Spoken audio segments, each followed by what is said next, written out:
ये दृश्य है प्रयागराज जाने के लिए तैयार श्रद्धालुओं का 15 फरवरी के रात का गया रेलवे जंक्शन का। श्रद्धालुओं की संख्या इतनी ज़्यादा कि ट्रेन भी कम पड़ जा रही है। हर एक ट्रेन लोगों से भरा पड़ा है। बहुत मुश्किल से लोग खड़ा होकर के जा रहे हैं। प्रयागराज जाने के लिए ट्रेनों की संख्या इतनी ज़्यादा है कि प्रयागराज जंक्शन पे जगह नहीं है, जिस कारण एक ही पटरी पे 2 से 3 ट्रेनें खड़ी है, जिसके कारण ट्रेनें 10 से 12 घंटा तक लेट हो जा रही है। इसके बाद भी श्रद्धालुओं के हौसले में कोई कमी नहीं है।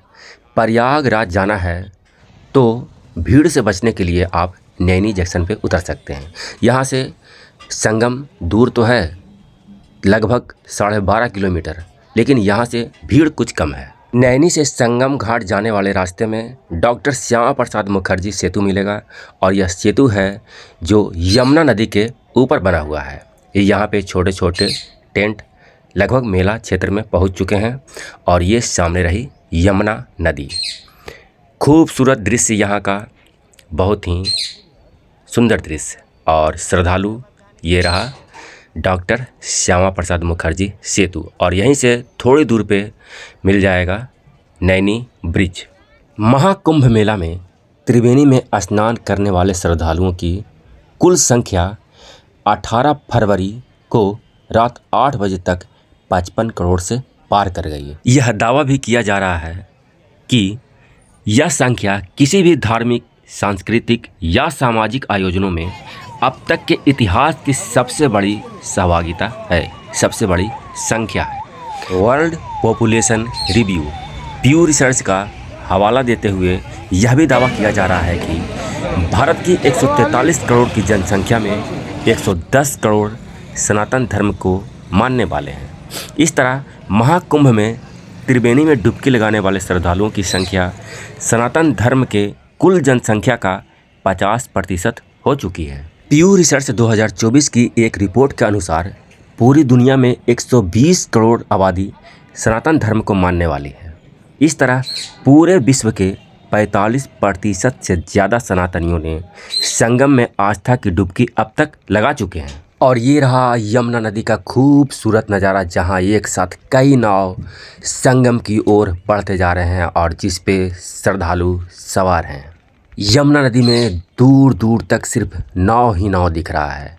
जहाँ तक देखिए सिर्फ नाव, और नाव में श्रद्धालु, और ये बहता जा रहा है संगम नोच की ओर जाने के लिए। संगम में आस्था की डुबकी लगाने के लिए श्रद्धालु बढ़ते जा रहे हैं और सिर्फ उधर ही बढ़ते जा रहे हैं। प्रयागराज में आने वाले श्रद्धालुओं की संख्या इतनी हो गई है कि यहाँ केवल आवश्यक वाहनों को छोड़कर सारे वाहन बंद कर दिए गए हैं।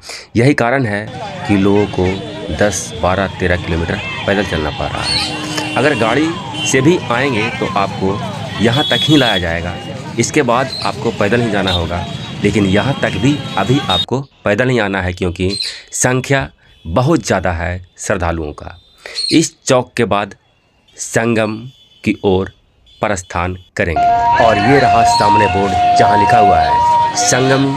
यहाँ से दूरी मात्र 2 किलोमीटर, किला की दूरी 1 किलोमीटर, और बड़े हनुमान मंदिर की दूरी यहाँ से मात्र 1.5 किलोमीटर है। संगम घाट तक जाने के लिए ये रहा सबसे पहला द्वार, कलश द्वार।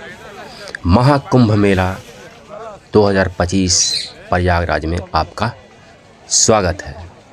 तो पार करते हैं सबसे पहला द्वार, कलश द्वार।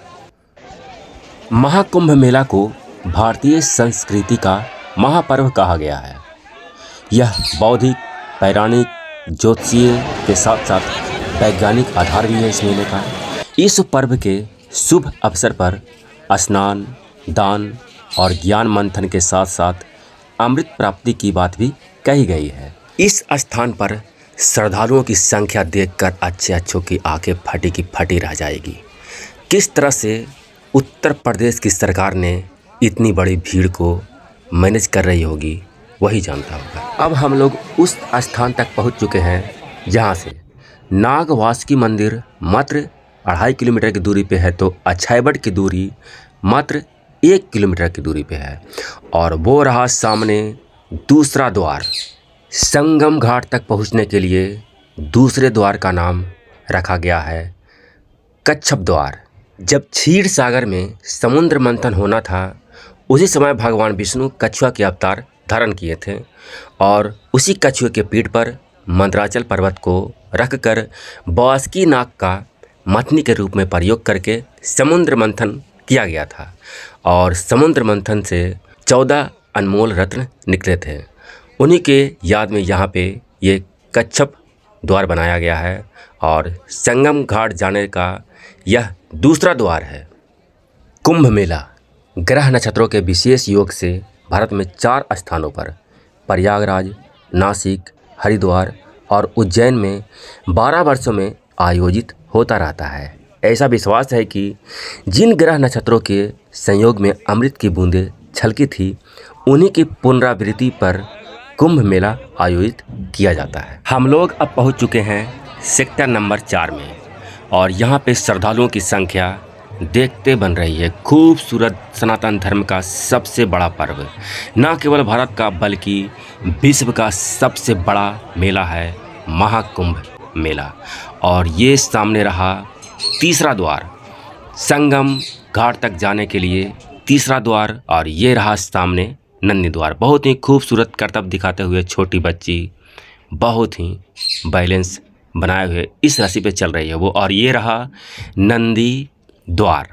अब यहाँ से संगम घाट बस कुछ ही दूरी पे है।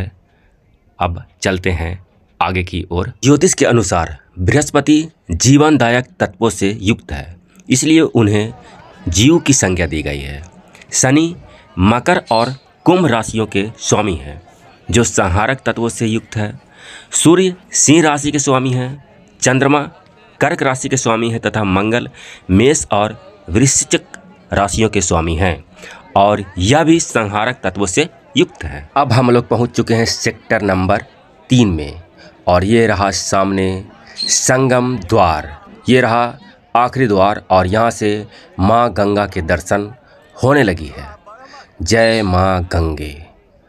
तो चलते हैं अब माँ गंगा के किनारे, उनके गोद में स्नान, ध्यान और ज्ञान के मंथन से नया जीवन की शुरुआत करने के लिए। दैत्यों के गुरु शुक्र हैं, इनकी राशि वृष है। जब बृहस्पति मेष राशि चक्र में प्रवेश करता है तो उसके स्वामी मंगल और दैत्यों के गुरु शुक्र के संहारक तत्वों का नाश कर देते हैं और अपनी स्थिति से मकर राशि में रहने वाले सूर्य और चंद्रमा को भी सीधी दृष्टि से जीवनदायी रश्मियों से भर देते हैं। इस प्रकार सूर्य और चंद्रमा मिलकर मकर राशि के स्वामी शनि को निष्प्रभावी कर देते हैं तथा बृहस्पति से पोषित होकर अधिक शक्तिशाली हो जाते हैं। संगम में स्नान करने से पहले पौल संख्या को अवश्य याद रखें, जहां पे अपने परिवार को छोड़ करके स्नान करने के लिए जाएं। इससे गुम होने की संभावना कम हो जाती है। अब हम लोग पहुंच गए हैं संगम घाट पर। खूबसूरत नज़ारा और वो रहा सामने संगम नोज। बहुत ही खूबसूरत दृश्य। ये वही स्थान है जहाँ पे यमुना, गंगा और अदृश्य सरस्वती नदी का संगम होता है। कुछ लोग कहते हैं कि संगम में स्नान से पाप नहीं धुलते। उनका कहना भी सही है। इसलिए संगम में स्नान से पहले किसी एक बुरे कर्म को छोड़ने का प्रतिज्ञा लें, संकल्प लें, उसके बाद ही स्नान करें, तो ही पापों से मुक्ति मिलेगी। ऐसा माना जाता है कि एक दिव्य दिवस एक सांसारिक वर्ष के बराबर होता है। इसलिए 12 दिनों तक चले देवासुर संग्राम को 12 वर्ष माना जाता है और प्रत्येक 12 वर्ष पर कुंभ मेला का आयोजन होता है। जिस दिन अमृत कुंभ गिरने वाली राशि पर सूर्य, चंद्रमा और बृहस्पति का संयोग हो, उसी समय पृथ्वी पर कुंभ मेला आयोजित होता है। ब्रह्म पुराण के अनुसार संगम स्नान का फल अश्वमेघ यज्ञ के समान होता है। मत्स्य पुराण में कहा गया है कि हजारों तीर्थों की यात्रा से जो पुण्य मिलता है, वही पुण्य संगम स्नान से मिलता है। और ये है पीपा पुल। पूरे मेला क्षेत्र को जोड़ने के लिए राज्य सरकार द्वारा 31 पीपा पुल का निर्माण करवाया गया है और पूरे मेला क्षेत्र को 3 भागों में बांटा गया है। एक भाग हो गया संगम घाट, दूसरा भाग हो गया अरेल घाट और तीसरा भाग हो गया अखाड़ा क्षेत्र। पूरे मेला क्षेत्र को 25 सेक्टर में बांटा गया है। 3 सेक्टर 23, 24, 25 अरैल घाट की ओर है।